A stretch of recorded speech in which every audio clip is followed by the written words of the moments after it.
Hi, brothers and sisters. Welcome to Lectors Training on Sunday Readings. Today we'll prepare for the readings of January 28, the fourth Sunday in Ordinary Time. It is also National Bible Sunday. Our main references. We also refer to the book companion of Shepherd's Voice Publications and the New Exploring God's Word of Word and Life Publications. From the book New Exploring God's Word, we read the following introduction for the first reading. In this passage, Moses uses the term "a prophet like me" in the singular to indicate that the prophet to come will have a unique role similar to that of Moses, who will be not just one who will speak in the name of the Lord, but who will also be a liberator, a leader, and a legislator.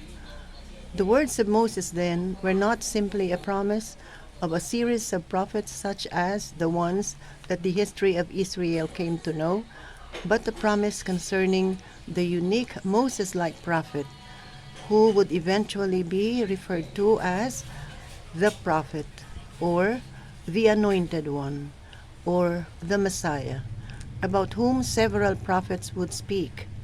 We Christians believe that such a Moses-like prophet Messiah is Jesus of Nazareth, who fulfilled all the various roles of Moses, but in a more perfect manner and in favor of all mankind. To help you in your proclamation, here are a few tips. You can say Deuteronomy, Deuteronomy, or Deuteronomy, Deuteronomy. Only the first line is spoken by the narrator. The rest is spoken in Moses' voice. Give Moses an authoritative tone and go slowly, as so the multiple clauses don't become a confusing muddle. Moses is recalling here the people's encounter with God at Horeb and how they feared meeting the Lord face to face. He is telling them, this is actually what you asked for. Here, Moses is quoting the Lord, who promises a future prophet. Speak again with authority. The mood darkens a bit here. God warns of the pitfalls that come with intermediaries. Don't blunt the shock value of these strong lines. Careful attention to the words marked for stresses. These are the ones which are underlined, will assist your delivery. Now let's practice with the full text. First reading. A reading from the book of Deuteronomy. Moses spoke to all the people, saying, "A prophet like me will the Lord your God raise up for you from among your own kin. To him you shall listen. This is exactly what you requested of the Lord your God at Horeb on the day of the assembly, when you said, 'Let us not again hear the voice of the Lord our God, nor see this great fire any more, lest we die.' And the Lord said to me, 'This was well said. I will raise up for them a prophet like you from among their kin, and will put my words into his mouth. He shall tell them all that I command him. Whoever will not listen to my words, which he speaks in my name, I myself will make him answer for it. But if a prophet presumes to speak in my name, an oracle that I have not commanded him to speak, or speaks in the name of other gods, he shall die. The word of the Lord. If today you hear his voice, harden not your hearts. Come, let us sing joyfully to the Lord. Let us acclaim the rock of our salvation. Let us come into his presence with thanksgiving. Let us joyfully sing psalms to him. If today you hear his voice, harden not your hearts. Come, let us bow down in worship. Let us kneel before the Lord who made us, for he is our God, and we are the people he shepherds, the flock he guides. If today you hear his voice, harden not your hearts. Oh, that today you would hear his voice.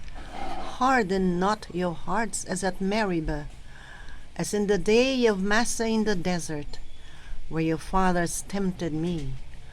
They tested me, though they had seen my works. If today you hear his voice, harden not your hearts.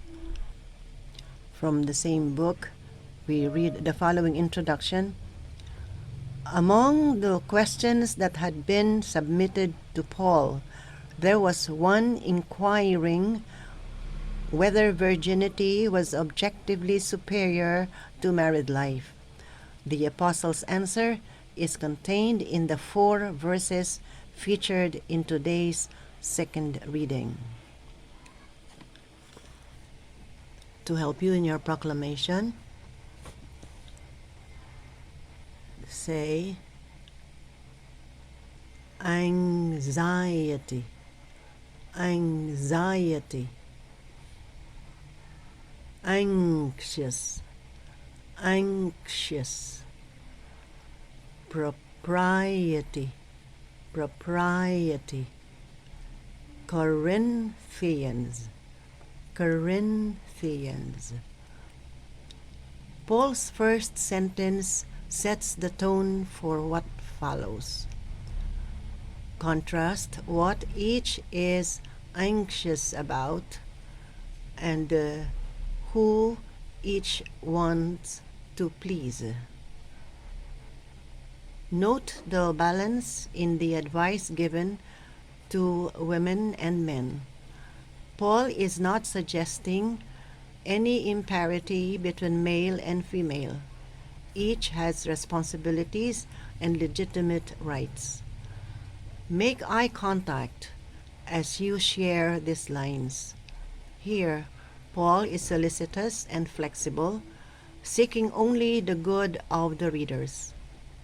It is suggested that you read the entire chapter in 1 Corinthians to get a better sense of the context and Paul's intent. Now let's practice with the full text. Second reading. A reading from the first letter of St. Paul to the Corinthians. Brothers and sisters, I should like you to be free of anxieties. An unmarried man is anxious about the things of the Lord, how he may please the Lord. But a married man is anxious about the things of the world, how he may please his wife, and he is divided. An unmarried woman or a virgin is anxious about the things of the Lord, so that she may be holy in both body and spirit. A married woman, on the other hand, is anxious about the things of the world, how she may please her husband.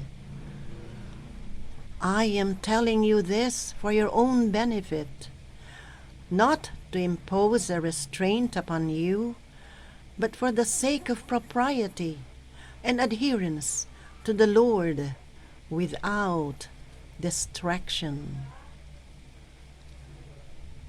The word of the Lord. Alleluia. Alleluia. The people who sit in darkness have seen a great light. On those dwelling in a land overshadowed by death, light has arisen. Alleluia. Alleluia. Thank you, brothers and sisters. Join me again next week for the readings of February 4, the fifth Sunday in Ordinary Time. Until then, goodbye, and God bless you all. Again, thank you.